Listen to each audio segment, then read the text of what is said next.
o'clock. Sandra, could you please read that? Mr. Chairman, this item comes from County Council. It's a hearing to consider the adoption of an ordinance to add Chapter 40 to the County Code of the County of Santa Barbara to prohibit the creation of annoying or disturbing noise during nighttime hours. Thank you. Supervisor Wallace. Mr. Chairman, this is here for a second adoption or adoption of the ordinance, and I believe there's probably some public comment. Okay, is there a presentation from County Council? Mr. Pike, do you want to? No, I have nothing to add to the presentation made on the introduction. Perhaps you could give us a short summary again. Many of the people who are here today missed the introduction of the ordinance. As you may recall, this particular ordinance was designed to meet a problem that had arisen in Isla Vista and has been a persistent problem. It applies county-wide, but is intended to focus on a particular kind of problem, that is amplified music as a result of parties, other kinds of similar activities conducted out of doors. It would prohibit the continuance of the sound from such activity, that is amplified music out of doors beyond the hour of 10 o'clock on weekdays and beyond midnight on weekends. And as I say, it is generally applicable in the unincorporated area of the county. Thank you. We have several requests to speak. The first is impossible for me to read. It looks like Houston or Newson. Yeah. Ms. Houston, to be followed by Mike Boyd. I'm sorry I wasn't here the last time. I had some questions that I would like answered regarding this ordinance. One is, how are they going to enforce the 60 decibels if the police who are enforcing it don't have a meter? And what are you going to do with the very high fines if you are cited? I'm also disappointed with the process in which this ordinance has been undertaken. I'm disappointed that, with the exception of Bill Wallace and Diane Owens, who came for a bike tour in Isla Vista when she was first elected, that none of you have actually been to Isla Vista. And I don't know if you have a personal idea of what all the problems that we have there, including the high rents, the chaos, the trash, the lack of recycling. And I see that this ordinance is a violation of our constitutional rights and is a stepping stone to further ordinances that have the potential just to eventually squash the culture in Isla Vista. It's for these reasons that I oppose it, and I don't support the collusion of your board with the single-family homeowners who have elected you, and I would hope that in the future you would look at the entire picture. Thank you, Ms. Houston. Just for the record, I have been to Isla Vista once or twice, even at night, and Also, I've been for the there for record, many meetings, and I think most of the board members have been to Isla Vista at least once. But also, for the record, I used to live near Isla Vista. I used to go there every day. Certainly, the South County supervisors spend probably a surprising amount of time there. The next request to speak is from Mike Boyd, to be followed by Carmen Lodiz.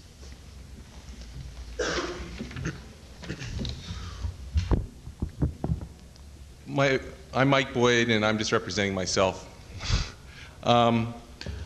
First, I know that the students, and in fact, at the first meeting you had where you scheduled this hearing, you received a petition signed by over 200 people requesting that this matter be continued till the fall, when the majority of the residents of Isla Vista return.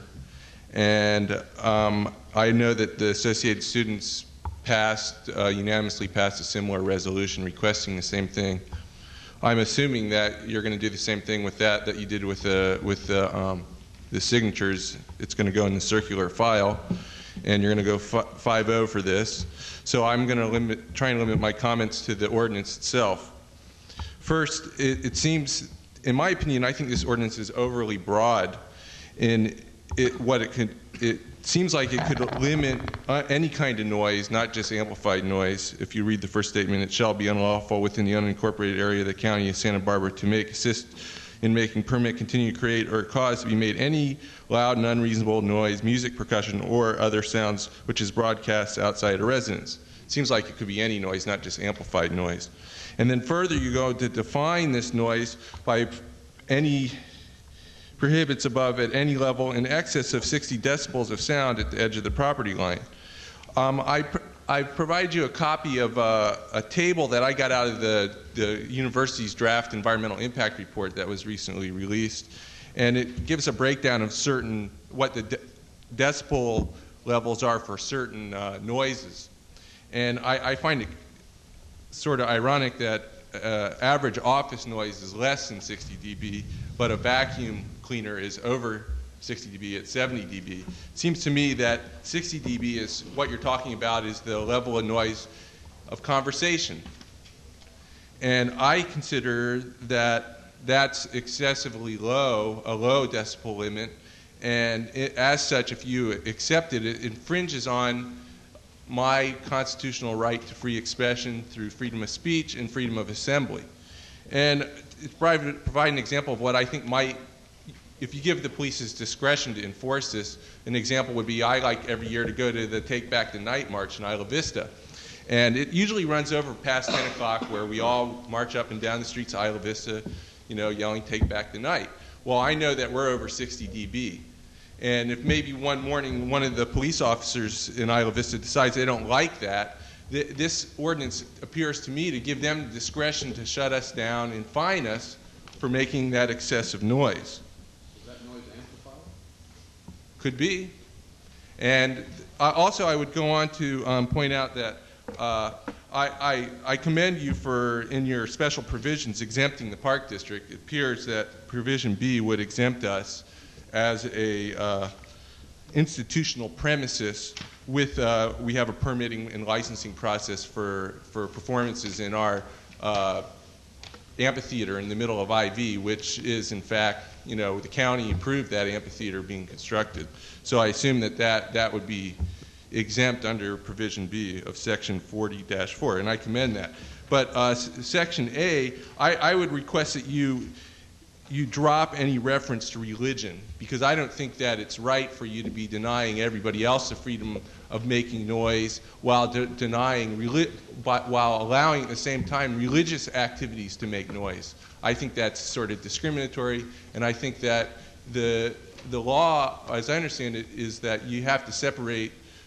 You can't recognize religion or religious activities as a government agency, and I believe that's what you're doing here.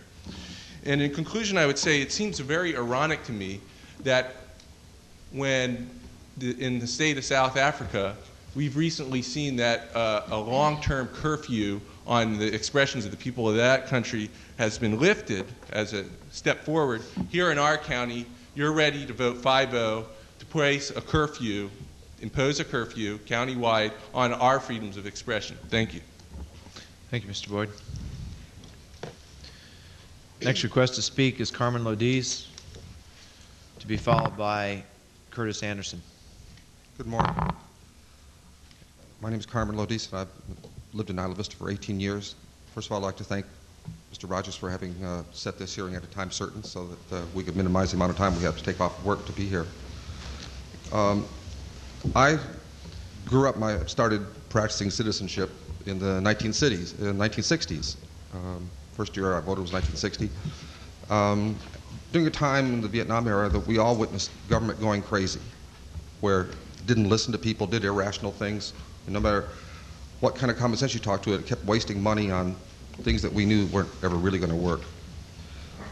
But I remember Thomas Merton, who was a Catholic philosopher during that time period, said in times like this that you have to speak truth to power.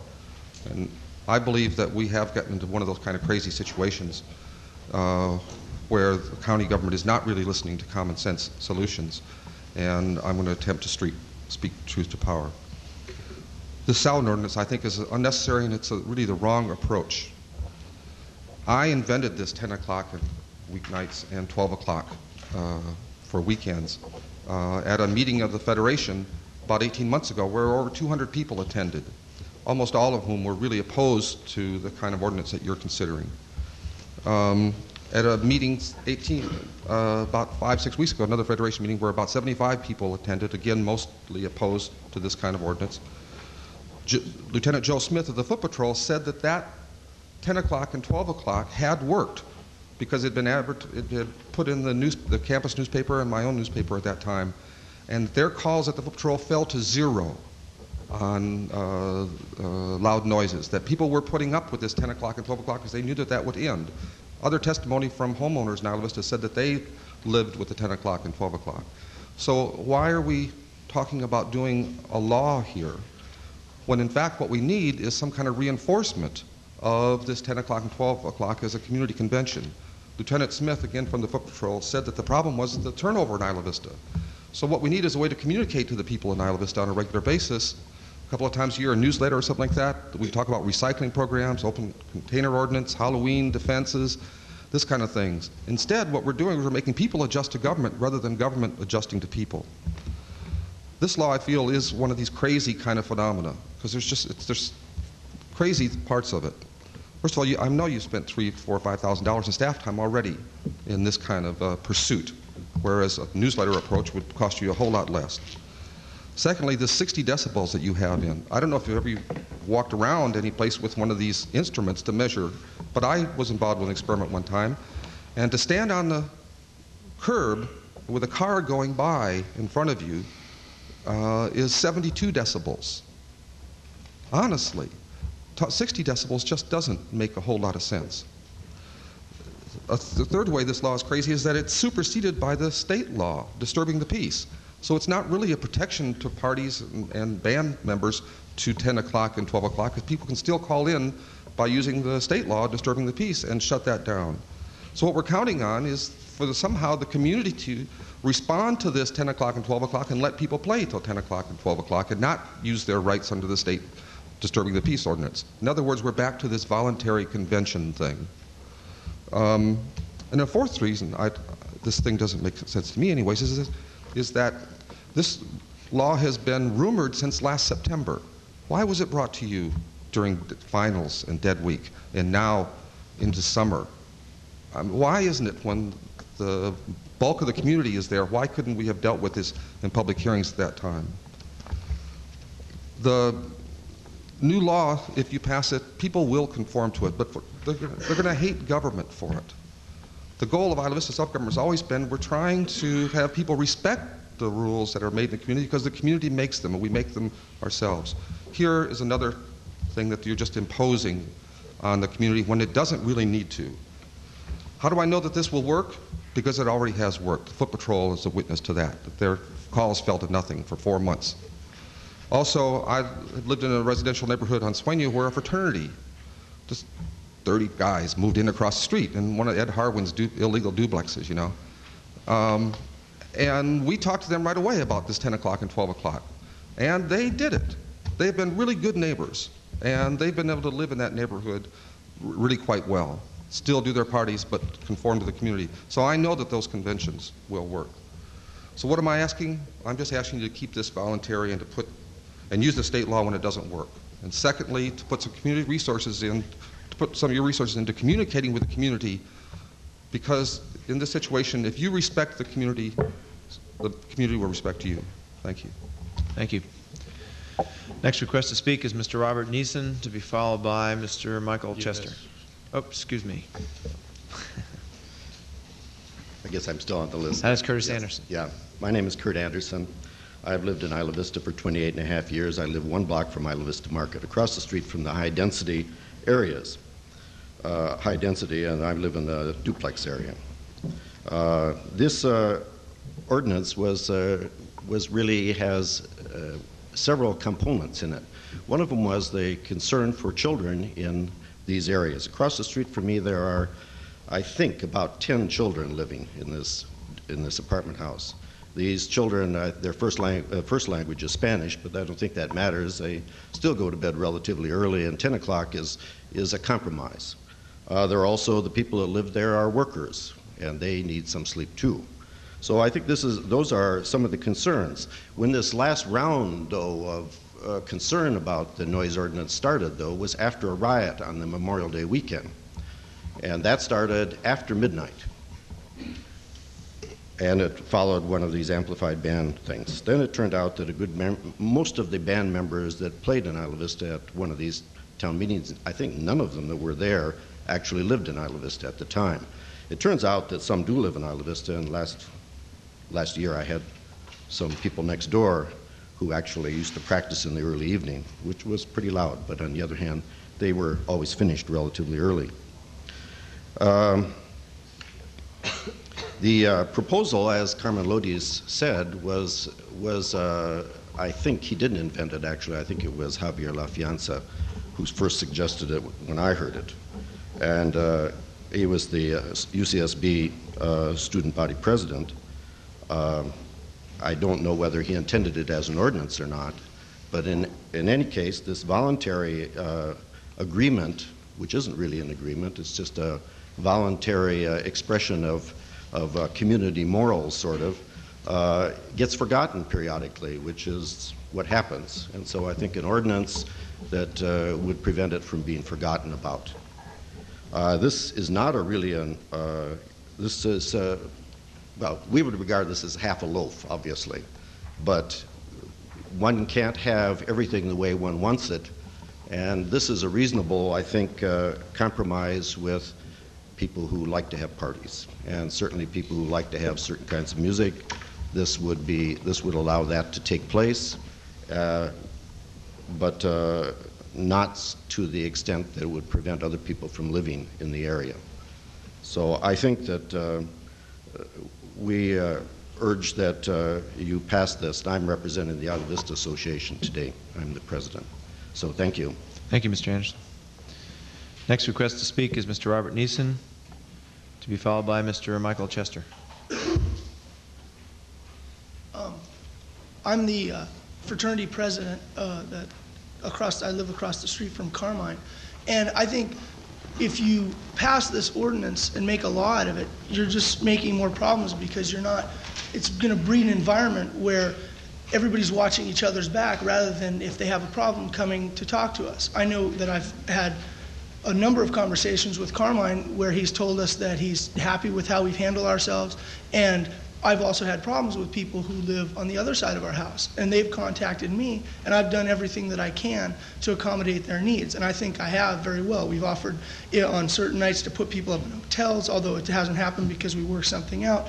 I think that there's no reason for an actual law to be made. That's just going to change the attitude of what people look at Isla Vista Foot Patrol. I think it'll make a problem for Isla Vista Foot Patrol having to have a new law rather than the voluntary thing. As it is, a lot of students who aren't informed look at Isla Vista Foot Patrol as jerks and cops, and they wouldn't want to approach them, and they're afraid of them. I think by making a law, it's going to make them look like just butchers who are turning off music, and when Isla Vista Foot Patrol is really there to help us. I don't think that making a law helps anything whatsoever. And I think everything is going fine in some senses. I know a lot of people are upset, but you should be able to talk to your neighbor if you have a problem. If they keep persisting, obviously, then you should call. Then you should get Isla Vista Foot Patrol and make it a major complaint. Then there's a difference. We don't need a law at all. And second of all, no matter what you decide, definitely an outreach program has to be set up, because nobody really is clear on anything. I'm more than willing to.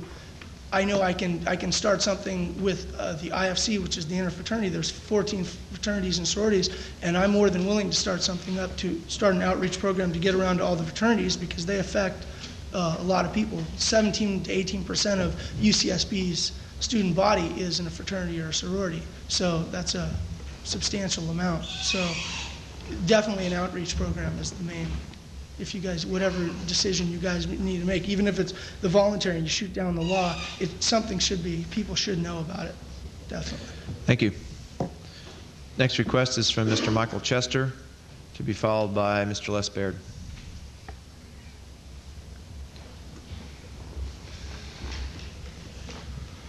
Morning.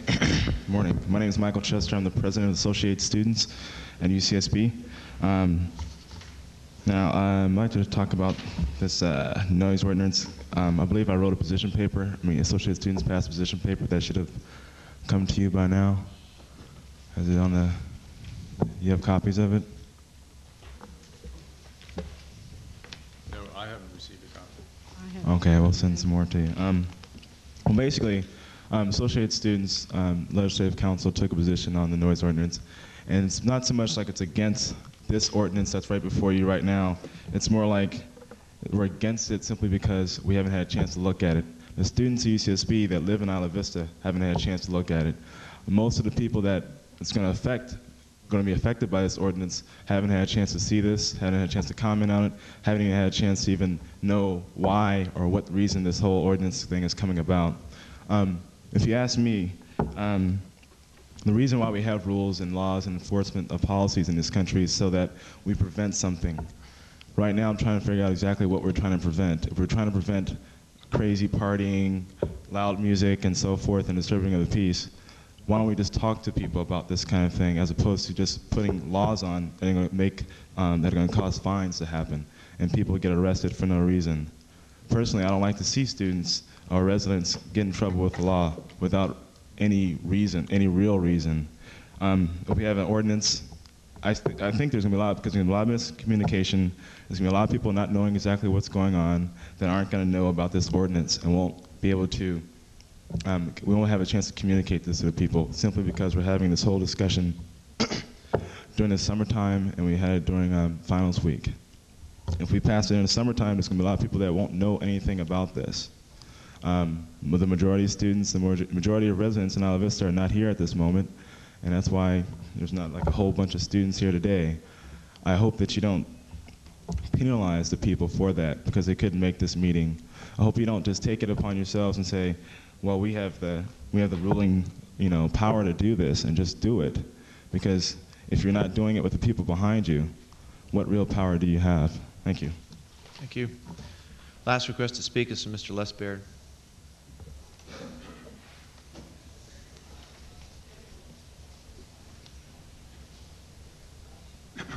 Mr. Chairman and members of the board, my name is Leslie Baird. I have been in Isla Vista as a homeowner and landlord for 25 years. I've lived at the same address on Del Playa, which is, of course, is the area that we are concerned with because it seems to be the major development of the noise, the parties, and not only noise and parties, but they develop fights. They develop all kinds of vandalism. People's cars that are going down the street they throw beer at the cars. They very often my friends have had their radio antenna broken off. And not that these individuals that are involved would do that as individuals. These come about as sort of a semi-mob activity. I mean, you're perfectly aware of what's gone on over this last year that has developed into a semi-riot. And the members, the citizens of Isla Vista, who've been here as long as I have, and Mr. Curtis, and I'm surprised that Mr. Lodiz doesn't seem to be bothered by it, but of course, being in a situation of hoping his paper will be revived, maybe has a conflict of interest.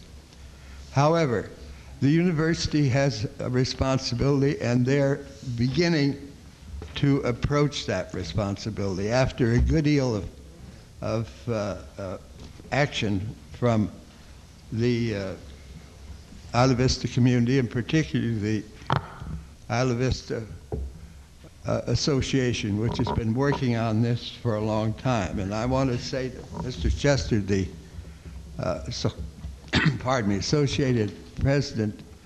Associated Students President, that this thing has been going on a long time. The fact that there's not a great deal of communication between the students and the events that go on is the fact that we have a newspaper, the Nexus. The Nexus doesn't apparently get to them, or they don't read it. I don't know whether they read the news press, but all these things have been very well outlined and described by excellent reportage. But I feel that in the long run, that this ordinance itself isn't enough. Because if you've ever been on the street on Del Playa or Salvador Tardy and the band's going on, even up to 10 o'clock, you just can't do anything else. You can't listen to a record. You can't talk to anybody. The decibels, I don't know, 60 may be too low, but some of the bands that have been next door to me, it must have been 500 decibels. I happen to know that one fairly large apartment owner, duplex owner, has in his lease that he gives to all his renters a provision of a fine, and I'll say it, $500 if they happen to have a band on the property. Now, this is rather excessive. However, I've often wondered how much help the property owners of the larger apartments particularly, are concerned about this noise. And the rest of us who live here, who don't particularly care for that kind of noise, it might be Beethoven, it might be different. However, this ordinance does not take care of the time when they start up to 10 o'clock or to midnight. And of course, we have to then call the foot patrol. The foot patrol is not fully either equipped in a sense or enough personnel to handle these cases. You call them, and they're at 2 other cases. So I think we've got the point, Mr. yeah, Beard. okay, thank you. But Okay. I do think you've done a good thing, and you've gotten to the point, and I hope you will pass it. Thank you very much. Bring it back to the board, Mr. Wallace. Mr. Chairman, I can have Mark comment if you want, but there have been 2 major hearings on this issue in IV that were well advertised and well attended. And I disagree with Carmen that most of the people were against an ordinance. I think that the consensus was that we did need some kind of compromise and that this seemed like the most reasonable way to go. This issue is basically to get a handle on outside amplified music after certain hours. The 60 dB I think is not of much importance at this point, because any amplified music outside is going to exceed 70 or 80 dB if it's outside amplified music, and this speaks only to that issue. Maybe Mr. Pike can comment on that if he wants. We looked at a similar ordinance in San Diego where they were having a lot of problems around San Diego State, and the law was 45 dB, and if you had anything anytime during the evening, you had to have a permit, and it was good for 3 hours. So it was a lot tougher than this. I'm sensitive to what the AS President, Mr. Chester, is saying about the warning system, and that certainly there's going to have to be there has to be an ongoing educational system in IV. A number of the bands come in from out of town. In my neighborhood, the single-family houses now are being rented to students, and they turn over every quarter. There are different people there every quarter, and there's different noise levels depending on the attitude of the residents that quarter. So it's a constant educational system, and that certainly the Foot Patrol in my office will be very active in the fall, educating or letting people know at least what the law is. If it's not workable, or if it's not working, or if it's a problem, then any law can be changed. But I think it's time that we go, and I think that this is a compromise between the 2 sides. This discussion has been going on for years in Isla Vista. The hearings that we had this spring were just exact reruns of what happened 2 years ago, when there were people on both sides of the issue trying to find some consensus. We weren't able to find consensus 2 years ago, and nothing happened. This time around, I thought that there was more consensus this time. But there are people who want nothing, and there are people who want absolute ban on outside amplified music, and I think this kind of walks the middle ground. So I would urge and move adoption of the ordinance. Mr. Pike, I don't know if you would like to comment on... It's been moved and seconded to adopt the ordinance. Mr. Pike? The restrictions on any other types of noise. Many of the comments are directed to other means to enforce. This is focused on this the specific problem. And it's intended to exclude things like other extraneous noises, the automobile. This does focus on loud and unreasonable noise made by means of an amplified music or an amplifier of some sort, radio, loudspeaker, or phonograph. It does contain some guidelines as to what loud and unreasonable sound means, and it talks about in excess of 60 decibels or sound clearly discernible at a distance of 100 feet from the property line. We looked at a number of ordinances dealing with nighttime noise levels. Some were at 45, some at 50. We selected the higher. In our own review of, for instance, the sound restriction guidelines for the use of the county bowl, we find that most, and again it's nighttime, again often we're dealing with rock concerts, looking at the profile on rock concerts, 80 to 85% of the noise measured at the road at the top of behind the county bowl is within the 60 decibels. 10 to 15% of it exceeds 60 decibels. And it's in that range that we talk about noise violations there at the county bowl, again in an evening setting, again in a residential setting. I think that the sound level is reasonable. Officers through training can discern 60 decibels. We're not proposing that they carry around noise meters. We are proposing that they look at some of the other guidelines and use their judgment and give their testimony with respect to that judgment at the time any enforcement activity is required. Thank you. Mr. Chair. Supervisor Cho.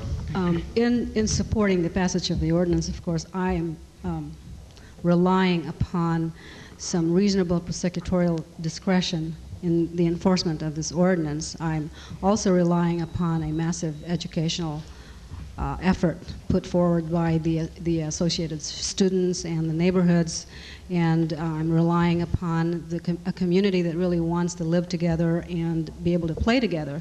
So I think this is a reasonable compromise, and as Supervisor Wallace said, if it doesn't work, then we'll have to come back and change it. I do think that the times that are in the ordinance are reasonable.